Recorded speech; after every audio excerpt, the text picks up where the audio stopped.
Everyone, this is a review / comparison of the Jurassic World Chaos Theory Darius figures from Mattel. We've got the Adventure Pack version that comes with 3 dinosaurs, and then the 2-pack version that comes with Atrociraptor Ghost. Now this is the 2-pack Darius, but I have swapped the bottom half of the legs around because originally it came with these unpainted shoes that I've now put on the Adventure Pack version because I wanted to create my ideal version of Darius. That's why I bought both of them, and I thought I'd review them both together and compare them both. So here you can see the Adventure Pack Darius on this side doesn't have the jacket on, and he generally doesn't have as good a face sculpt or paint job either, but he does have the white paint on his high top trainers, whereas this one that comes with Atrociraptor Ghost has the yellow jacket, has a better face sculpt, but doesn't have the painted shoes, and it really bothers me to no end. So I'm basically going to heat up the legs on the 2 of these and swap the lower legs. Hopefully I'll be able to pop them off at the knee joint and swap them round to make my ultimate Darius figure. First, a quick look at Atrociraptor Ghost. It's in that crouching position. Because Ghost was like the leader of the Atrociraptors, or the main one in the pack, the alpha, I feel like she should be standing more upright, but I am going to get the Hammond Collection version when it comes out, so this is just kind of a placeholder because I didn't have a Ghost figure before. It's still quite nice colour scheme, even though it's quite simple, mostly white, but then you've got this kind of gold detailing on the back and on the snout, and then the red eyes. Articulation, you know, the head there goes up and down and round. I'm sure most of you have seen these crouching figures. The arms and legs just go back and forward. There's no ball joint or anything. And the tail will swivel, even though it looks kind of weird when you do. And here's the whole pack together, including that green Atrociraptor, which wasn't in the films, but it's actually my favourite sculpt. It's got the quills on the back of the head, and it's just a cool colour.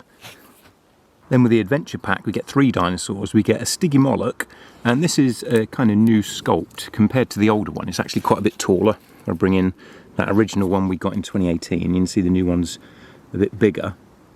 But it's also green. I'm not that keen on that. It's funny how with some dinosaurs I like them being different colours, like the Atrociraptors and the Velociraptors, the T-Rexes. Yeah, I like them all to be different colours. But then there are other dinosaurs like the Carnotaurus and the Stygimolochs here, where I like them all to be more of a uniform colour scheme. But luckily we are getting this sculpt with Kenji, but in this colour scheme, so it will match up more with the other Stygimolochs that we've got.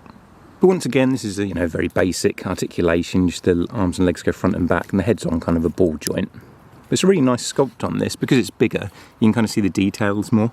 It's just got a slightly more intricate sculpt than that original Stygimoloch, which is like 6 years old now. So I'm really looking forward to getting this one actually with Kenji, so it's more of a uniform colour with this one. Then there's this Dimorphodon, which is a new mould as well, and it's bigger than the original Dimorphodon we got. If I bring in that original to put next to it, you can see it's quite a bit bigger, which means that you can really see the detailing more. It looks a lot better. Dimorphodon isn't a dinosaur I ever really think about that much. It's not a favourite of mine or anything. But looking at these now, it really did need an update. As well as being bigger, the wings are more kind of curved, which I think generally looks cooler. It gives it more of a swooping look, as if it's about to go down and grab someone and pick them up. See what I mean with the wings? It's a slightly different tone of grey, but not too different. It's just got a bit more of a brown to the greyishness, but they still look good together and fit in well together. I like that kind of yellowing under the wings as well. It's got the same articulation as the first Dimorphodon we got. So if you've got that one, you know that the legs are going to move, the wings move, and the neck and the mouth open. And it kind of looks like an adult with its young, if you've got the original one and this new bigger version. And lastly, in the Adventure Pack, we've got this Carnotaurus, and this is the small juvenile one that came in a multi-pack with Owen and a couple of Atrociraptors back in the Dominion line, but that one was painted to look like the vintage Kenner Carnotaurus, whereas this has been given the more updated Jurassic World Carnotaurus paint job, which I much prefer, because Carnotaurus is another dinosaur where I just like them all to kind of look the same colour. So I like that this now blends in with the others, and you can have this as kind of a young one. But it's got a unique sculpt because it's got one of the horns broken on the head. So it just makes it stand out, as well as being smaller than all the other Carnotauruses we've had.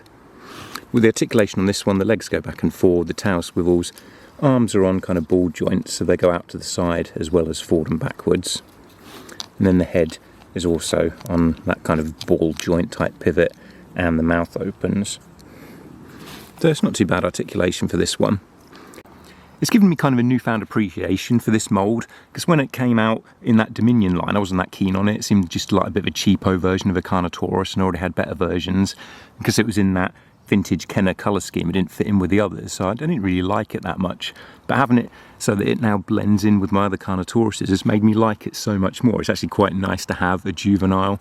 And I do like the horn being missing, so it's, you know, it looks a bit more unique from the others as well.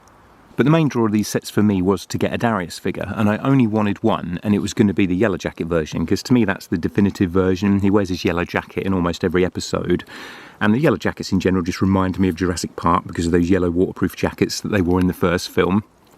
But what annoyed me was that the yellow jacket version came with unpainted shoes, and it might sound silly, but it just really bothered me, because I feel like his black and white high top shoes are kind of a definitive look of his as well, because he had them in Camp Cretaceous and he has them in every episode of this, so not having the shoes painted really bothered me. But the version that comes without the jacket in the adventure pack did have the painted shoes, so there was like no perfect version of Darius. So I decided to buy both of them, heat up the lower legs and swap them round. So now the bottom legs off of this figure that had the painted shoes are on this one to give me my kind of perfect Darius. And this figure I guess I'll try and sell to make a bit of the money back. But I actually don't mind that I had to buy the adventure pack, because I quite like the dinosaurs that came with it. I didn't think I would.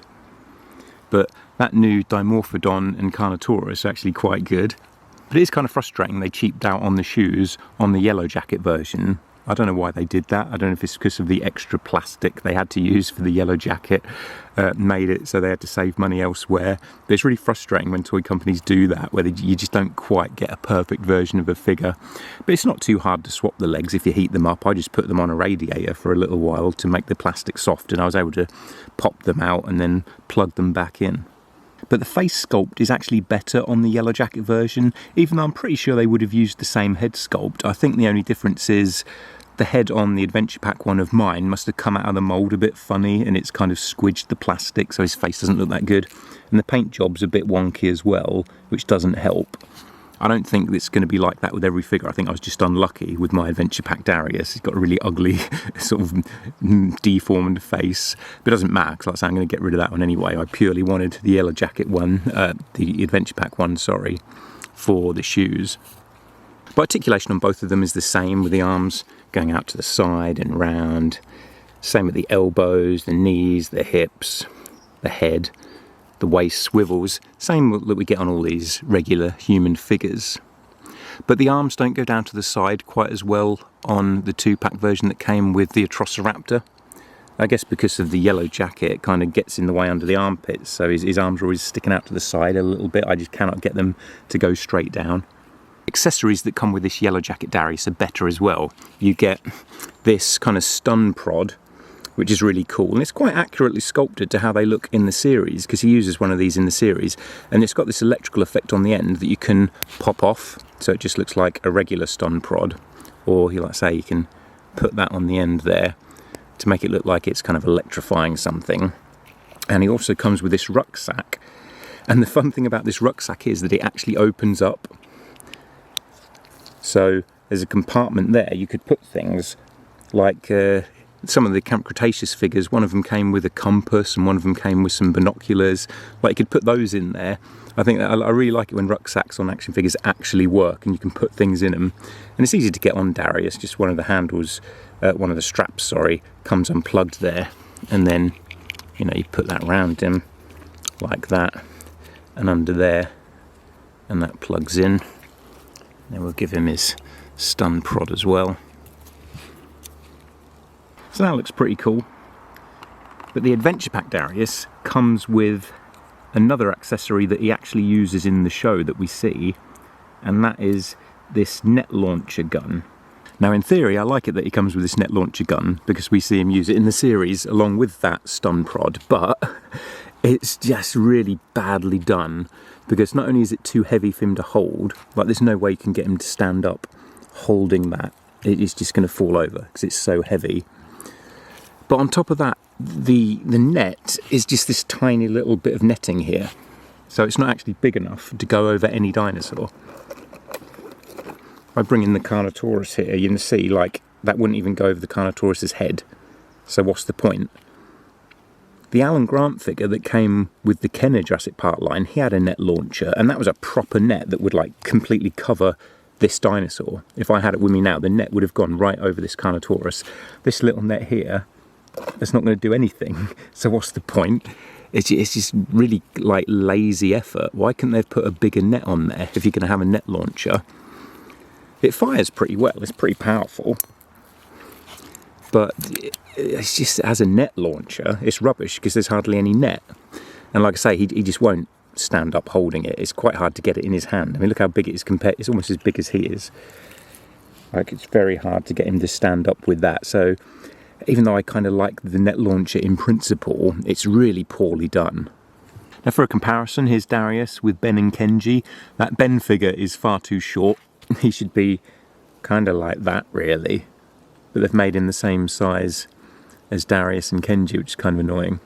And here he is with the Camp Cretaceous version of Darius, and you can see he's got the yellow jacket on, even though in Camp Cretaceous he actually only wears it for 1 or 2 episodes at the start. But I kind of like that these two both look pretty similar now. You know, he's still got the yellow jacket, he's still got the black and white high-top shoes. This is the Darius and Atrociraptor Ghost 2-pack packaging, pretty standard open box. Picture on the back of the figure and the dinosaur. And here's the adventure pack in packaging. You can see it's a big closed box where all the figures and the dinosaurs on display at the front there. It's quite nice packaging, and if you pull it out and open it up, there is kind of a diorama piece in the back. If you take this out, that cardboard there makes quite a nice diorama background for the figures. So hopefully that's been useful to anyone who is wondering which of these 2 packs to get. If you only want one Darius, which one should you bother getting? In general, I'd go with the Atrociraptor and yellow jacket version, but like I tell you, I just had to have the painted high-top shoes. I was a bit funny about it. But the other pack's still worth getting for the other dinosaurs. There's some pretty nice dinosaurs in that one. It's just the figure itself looks weird without the jacket to me, because he didn't really have that look in the show, and the net launcher's kind of useless. But still, I'm really looking forward to season 2 of Chaos Theory. I thought the first season was so good. Better than the last 2 films, that's for sure. Do you like Chaos Theory better than the recent movies? Do you like these figures? Which one are you planning to get, if any? Let me know in the comments below. Thanks for watching, and I'll catch you again soon.